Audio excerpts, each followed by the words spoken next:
Guys, Reylo was more or less confirmed in The Last Jedi. Their Force connection is the beating heart of the film, and I honestly believe the feelings that they have for each other will be the crux of the conflict in episode 9. In this video, I want to break down how Reylo was explored in The Last Jedi and where I think this relationship will go from here.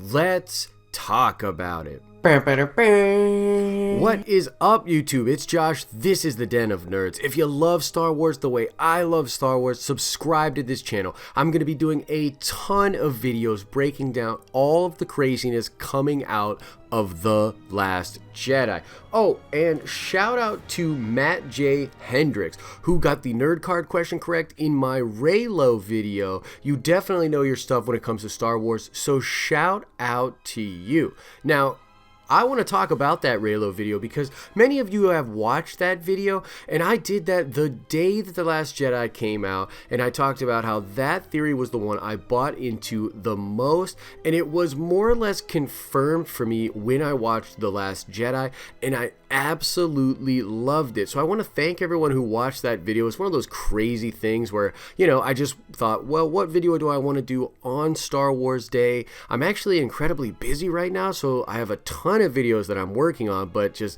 haven't been able to publish them yet. So, man, what a crazy coincidence, right? So let's talk Reylo. Now, its execution in The Last Jedi, I truly believe, is brilliant. Not only the way that it's shot, the sound design when they suck the air out of the room, the slight echoes to their voice. Man, from an execution standpoint, it was really brilliant, but honestly, both actors absolutely crush it. This weird, venomous conflict that they have, but also the feelings they end up getting for each other is so obvious.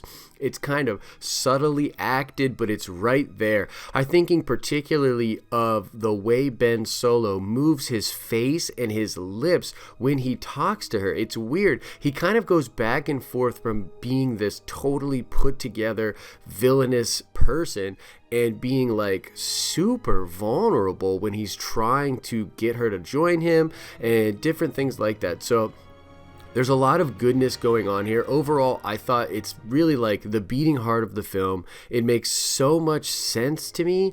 And even though Snoke sort of is credited for joining their minds, I believe that he may have kindled something that he has no control over now, obviously because he's dead, or at least we're meant to believe that he's dead. And so I believe this connection is now kind of being taken over by the Force and is very, very strong. I particularly also love how in the elevator scene, they're both talking about a future that they see when they touch hands, and that future more or less plays out in the throne room scene. She says, "You will not bow to Snoke," and he says, "You'll stand with me when the time is right." Now, they both think that they're going to turn, and neither one of them turn, but I think that's just their interpretations of what they see. The reality of what they see is actually pretty amazing, and it's light and dark working together to vanquish a greater evil, which we all kind of thought would happen,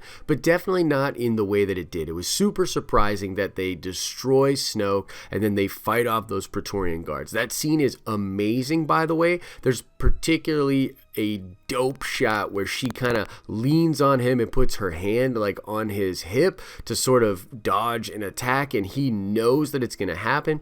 And their chemistry, not only when they're fighting, but when they're speaking, is just palpable. It's very, very good, and I think it's an awesome addition to the mythos of the Star Wars universe. This sort of Romeo and Juliet love story of a dark side user and a light side user is really, really amazing. And if you want sort of a deeper explanation for how the theme of this really makes sense in Star Wars, go watch my Reylo Explained video where I kind of aggregate a lot of the evidence that's been out there for a long time. But suffice it to say, man, this was probably endgame from the start, as a lot of you have pointed out and commented on my other video. Now let's talk about the implications of this Force connection. As I said, it's still there at the end of the film.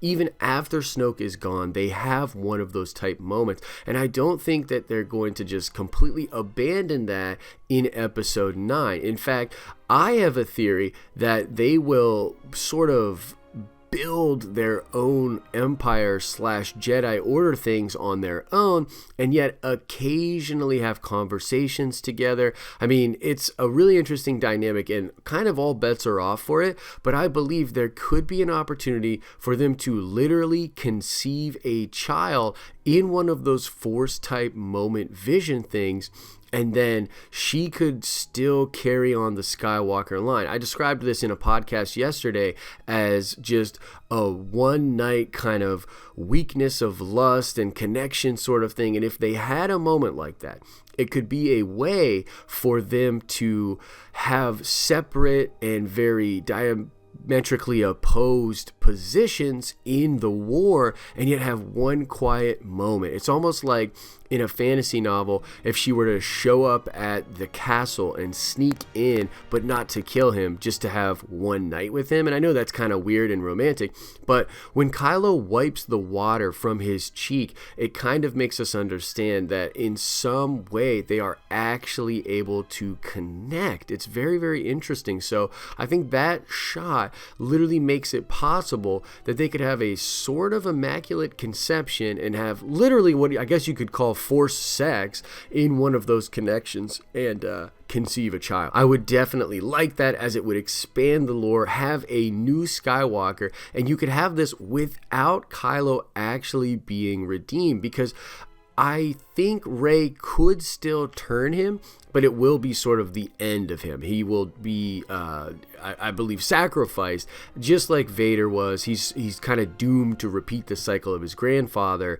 but Rey does have a chance to make that happen. But in either case, I think that if they actually get together, it's sort of too much. But I can see them literally conceiving a child in one of their shared Force moments. That would make more sense to me. It's also going to be really interesting to see, like, how is this going to go in 9 if they do have strong feelings for them. Arguably, Rey helped Kylo attain his power, and I'm actually working on a video on Supreme Leader Kylo Ren and how I believe his reign will be terrible and just such a bad thing for the galaxy. So Rey in some ways will have to deal with that, because, you know, maybe she had the opportunity to strike him down, but she didn't have to come there and help him defeat Snoke. She helped put Kylo Ren in power. But it will be interesting if she's starting the Jedi Order and occasionally communing with a dark side Force user, and he is building a new order but occasionally communes with a new Jedi Master. Will he want to destroy her but still have the feelings for her? I mean, that's super compelling stuff, and I'm very excited to see where we go from here. Those are just some of my thoughts, but I wanted to talk about Reylo because I did make that video and a ton of people watched it. I think it turned out to be true in the film, but what do you guys think? A lot of people are still saying they might be siblings, that there's a lot of red herrings there. I don't know, guys. I'm pretty sure she's not necessarily no one, but it's like Kylo and Snoke say. She's just kind of this Force user. She has no place in the story other than being the light that has risen to meet Kylo in the dark. And I think together they can bring balance. That's pretty intriguing to me, but I want to know, what do you guys think about it? Let me know in the comment section below. All right, let's check that nerd card really quickly. I want to know, what are the first words spoken by Rey in The Last Jedi? Answer that question in the comment section below. As I always say, I hope you're having an awesome and nerdy day. See ya!